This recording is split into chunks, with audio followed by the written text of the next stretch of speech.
Bonjour, shalom peuple de Dieu et tout le monde dans le monde entier, que Dieu vous bénisse. Nous sommes là, aujourd'hui c'est pour un programme que nous allons commencer à faire habituellement sur votre chaîne YouTube, Le Ciel dans l'Homme TV. Le programme que nous allons commencer à faire habituellement, qui va nous prendre à 2 fois 15 minutes, c'est l'exhortation circonstancielle. Pourquoi l'exhortation circonstancielle? Je sais que nous sommes dans le monde, il y a des événements qui arrivent de temps en temps. Par rapport à ces événements, nous allons commencer à avoir un programme dans lequel nous parlons de ces événements-là. Alors pour le moment, je sais que nous sommes à la fin de l'année et l'événement que nous avons, ce sont les festivités de la fin de l'année. C'est pourquoi aujourd'hui, nous allons parler sur un thème très important, l'attitude à prendre à la fin de l'année. Que Dieu vous bénisse. C'est un programme que vous allez commencer à voir régulièrement et puis nous vous invitons de vous abonner à notre chaîne YouTube, Le Ciel dans l'Homme TV, et vous allez commencer à participer à ce programme. Alors, pourquoi l'attitude à avoir à la fin de l'année? Vous savez, peuple de Dieu, tout le bien-aimé qui nous écoute, très chers téléspectateurs, dans le monde que nous vivons, l'homme est soumis au temps. Et comme l'homme est soumis au temps, parmi les unités de temps, il y a une grande unité de temps qui est l'année. Dans les unités de temps, nous avons le tierce, nous avons les secondes, nous avons la minute, nous avons l'heure, nous avons le jour, nous avons la semaine, nous avons le mois et nous avons aussi l'année. Et la plus grande unité de temps, c'est l'année. Alors, dans l'année, nous avons le mois, nous avons les semaines, nous avons le jour, nous avons les minutes, nous avons les heures, nous avons les secondes, nous avons les tierces. Et si vous lisez Psaume chapitre 90, verset 10, vous allez voir que le jour de l'homme sont comptés en termes d'années. Et si nous parlons de l'attitude à avoir à la fin de l'année, c'est parce que le temps de l'homme sur la terre est compté par rapport aux années. Et aujourd'hui, nous nous retrouvons à la fin de l'année. Il y a des événements, il y a des festivités qui se passent. Et il y a l'attitude que nous devons avoir en tant qu'enfants de Dieu et l'attitude que nous devons avoir en tant que deux humains sur la terre qui sont des créatures du Dieu Tout-Puissant. Nous allons lire quelques 2 ou 3 écritures qui vont nous aider à pouvoir décortiquer notre message dans quelques minutes. Je vais vous proposer premièrement Psaume numéro 104, verset 33. Psaume 104, verset 33. Nous lisons au nom de Jésus. Je chanterai l'Éternel tant que je vivrai. Je célébrerai les noms. Je chanterai l'Éternel tant que j'y vivrai. Je célébrerai mon Dieu tant que j'existerai. Je vous propose un deuxième passage, c'est Ecclésiaste chapitre 9. Ecclésiaste chapitre 9, verset 4. Nous lisons au nom de Jésus. Pour tous ceux qui vivent, il y a de l'espérance. Et même un chien vivant vaut mieux qu'un lion mort. Un dernier passage que je vous propose, c'est dans la Nouvelle Alliance. Nous sommes en Romains chapitre 8, verset 28. Nous lisons au nom de Jésus.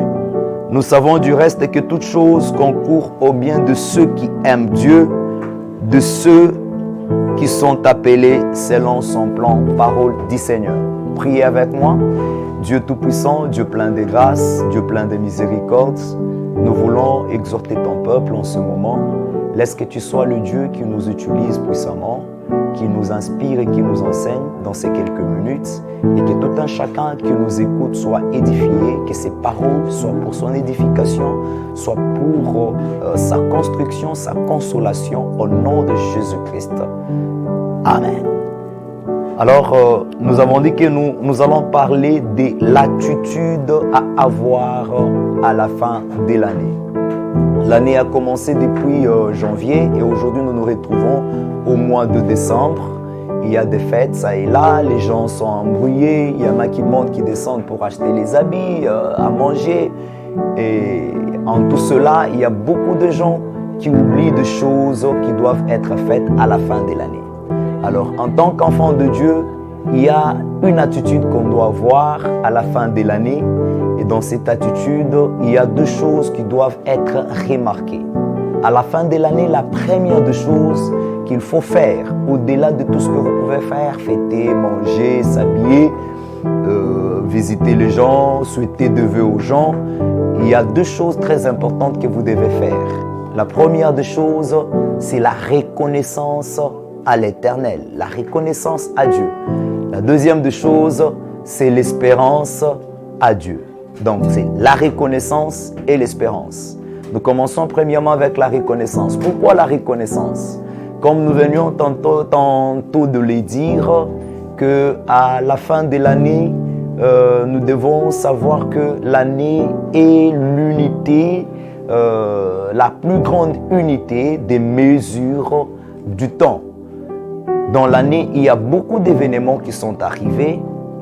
Il y a des gens qui sont morts, il y a des gens qui sont tombés malades, il y a des gens qui ont connu des accidents. Il y a plusieurs événements qui sont arrivés, des événements malheureux, des événements heureux qui sont arrivés. Et tout cela est arrivé au courant de l'année. Et si vous vous retrouvez à la fin de l'année en vie, sachez premièrement que ce n'est pas parce que vous avez souhaité être en vie, ce n'est pas parce que vous étiez très intelligent, très sage que les autres, ce n'est pas parce que vous avez souhaité être en vie, mais si vous êtes en vie à la fin de l'année, c'est une grâce très particulière de la part du Seigneur. Comme nous l'avons toujours dit, qu'il n'y a pas une raison pour justifier le souffle de vie. Pourquoi nous disons cela? Parce que la même raison que vous pouvez avancer aujourd'hui, il y a quelqu'un d'autre qui l'avait aussi. Et il avait cette raison que vous avez, mais aujourd'hui que nous parlons, il n'est pas en vie. Et si vous vivez, c'est parce qu'il y a un Dieu qui vous a fait grâce. Le souffle de vie, c'est une grâce de la part du Seigneur. C'est une faveur imméritée. Alors, le Dieu qui nous fait cette grâce, le Dieu qui nous fait cette faveur, il mérite notre reconnaissance. Il mérite notre gratitude. Nous devons lui reconnaître que le souffle de vie que nous avons, ce n'est pas le nôtre, mais c'est son souffle de vie. C'est lui qui nous l'a donné. Et pourquoi nous devons le faire seulement à la fin de l'année? Parce que nos jours sont calculés sur terme d'année. Si aujourd'hui je vous demandais vous avez quel âge, vous n'allez pas me dire que vous avez autant de jours sur la terre. Vous n'allez pas me dire que vous avez autant d'heures sur la terre. Mais vous allez me dire par contre, j'ai 20 ans, j'ai 25 ans, j'ai 50 ans, j'ai 70 ans, j'ai 60 ans, j'ai 30 ans. C'est-à-dire, le jour de l'homme sur la terre sont comptés en termes d'années. Et si vous parvenez à dépasser une année, sachez que c'est une grâce de la part du Seigneur et vous devez être reconnaissant à Dieu. Lorsque nous parlons de la reconnaissance, il y a beaucoup de gens qui se disent comment dois-je être reconnaissant à Dieu pendant que j'avais besoin d'acheter la voiture, je n'ai pas acheté, pendant que cette année j'étais toujours malade, pendant que cette année j'ai connu des morts dans ma famille, pendant que cette année j'ai connu des pertes, pendant que cette année je n'ai pas souri. Oh, je t'ai dit bien-aimé, laisse-moi te dire premièrement, la reconnaissance à l'Éternel, c'est d'abord pour le souffle de vie. Pourquoi? Parce que lorsque tu as le souffle de vie, sache que tous les mauvais événements qui sont arrivés dans ta vie au courant de l'année, ce n'était pas pour te tuer, mais c'était un chemin que le Seigneur avait pris pour t'amener quelque part. C'est pourquoi Romains chapitre 8, verset 28 nous dit « Toutes choses concourent au bien de ceux qui aiment Dieu, de ceux qu'il a choisis selon son plan. » Si tu te retrouves, tu es en vie, quelles que soient les maladies qui t'étaient arrivées dans cette année, quelles que soient les réalités qui t'étaient arrivées dans cette année, tu te retrouves en vie, sache que tous les malheurs qui te sont arrivés et qui ne t'ont pas tué, c'est un chemin que le Seigneur avait pris pour t'amener à une destinée quelconque. Il y a des malheurs que nous regrettons dans nos vies, alors que nous ne devons pas les regretter si nous savions où ces malheurs pouvaient nous amener. Joseph pouvait regretter dans sa vie parce que ses frères l'avaient haï. Or, si les frères de Joseph n'avaient pas haï Joseph, Joseph ne pouvait pas être jeté dans le puits. Si ses frères ne l'avaient pas jeté dans le puits, Il ne pouvait pas le vendre chez les Madianites. Et s'il ne l'avait pas vendu aux Madianites, il ne pouvait pas être vendu au Potiphar, à Potiphar plutôt. Et s'il ne l'avait pas vendu à Potiphar, la femme de Potiphar ne pouvait pas l'envier, ne pouvait pas le convoiter. Et si la femme de Potiphar ne pouvait pas le convoiter, Joseph ne pouvait pas être jeté dans la prison. Et si Joseph ne pouvait pas être jeté dans la prison, il ne pouvait pas rencontrer les chansons du roi, du pharaon. Et s'il ne pouvait pas rencontrer les chansons des pharaons, il ne pouvait pas entrer chez les pharaons pour devenir premier ministre en Égypte. Il y a des malheurs qui nous arrivent parce que c'est un chemin que le Seigneur a pris pour nous amener à notre destinée et à notre gloire. Ne regrettez jamais pour le malheur qui vous est arrivé et qui ne vous a pas tué. Sachez que c'est un chemin que le Seigneur a pris pour vous amener dans votre destinée, pour vous amener à votre gloire. Alors, comment est-ce que nous pouvons reconnaître l'Éternel? Je voudrais vous dire que la première façon de reconnaître Dieu, la première façon de reconnaître l'Éternel, c'est de croire en lui comme votre Seigneur et Sauveur. Si vous lisez dans le livre de Matthieu, vous verrez qu'il y avait des lépreux, qui avaient rencontré Jésus dans leur vie. Il y avait 10 lépreux, ils avaient rencontré Jésus. Et quand ils ont rencontré Jésus pour que Jésus puisse les purifier, Jésus leur a dit, allez vous présenter chez les sacrificateurs. Et pendant qu'ils étaient en route, en train d'aller chez les sacrificateurs pour se présenter, ils ont constaté qu'ils étaient déjà guéris et puis ils étaient purifiés de leur lèpre. Et ils étaient en nombre de 10. Un d'eux est retourné vers Jésus pour lui dire merci. Merci parce que tu m'as guéri, tu m'as rendu pire. Et Jésus a dit, où sont les 9 autres? Pourquoi? Parce que je vois seulement ces Samaritains qui est venu. Et vous allez voir que Jésus a dit à ces Samaritains, ta foi t'a sauvé. Les 9 autres, ils ont reçu juste la guérison, mais ils n'ont pas reçu le salut. Mais celui qui est rentré pour reconnaître celui qui lui a donné la guérison, il a reçu en plus de la guérison le salut. La reconnaissance, c'est une façon de croire en Dieu qu'il est celui qui peut vous donner la vie. Si Dieu vous a donné la vie physique, la vie sociale, la vie que vous avez, sachez qu'il est celui qui peut encore vous donner la vie éternelle. Et pour recevoir cette vie éternelle auprès de lui, vous devez croire en lui comme votre Seigneur et Sauveur. Que vous soyez féticheur, que vous soyez magicien, que vous soyez prostitué, que vous soyez païen, votre vie ne dépend pas de vous-même. Votre vie, c'est Dieu qui vous l'a donnée parce qu'il a le pouvoir sur le souffle de vie des chrétiens, même des non-chrétiens, des païens, des musulmans, de tous. Il a le pouvoir sur leur souffle de vie. Si tu es chrétien, tu n'es pas mort, c'est Dieu qui l'a fait. Tu es païen, tu n'es pas mort, c'est Dieu qui t'a fait cette grâce-là. Alors, si tu les reconnais, sache bien que par ta reconnaissance, il y aura le salut qui pourra entrer dans ta vie et tu vas avoir la vie éternelle comme ces lépreux qui n'a pas fait comme les autres 9 lépreux qui sont partis et qui n'ont pas reconnu Jésus. Donc ça, c'est la première chose que nous devons avoir dans notre attitude de la fin de l'année, la reconnaissance à l'Éternel. Si tu reconnais l'Éternel, tu ne pourras pas te livrer à l'ivrognerie le jour des fêtes. Si tu reconnais l'Éternel, tu ne pourras pas te livrer aux histoires bizarres de ce monde.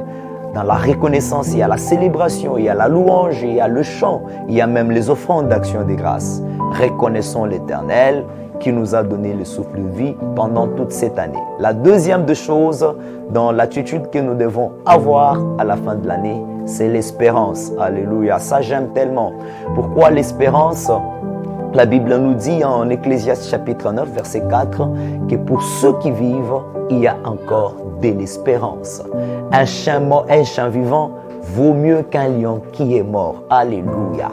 Bien-aimé, sache une chose, c'est que plusieurs personnes sont mortes dans cette année. Et si toi, tu n'es pas mort et que tu es en vie, il y a quelque chose pour laquelle Dieu t'a encore réservé en vie. Il y a une mission, il y a une gloire pour laquelle Dieu t'a laissé être en vie.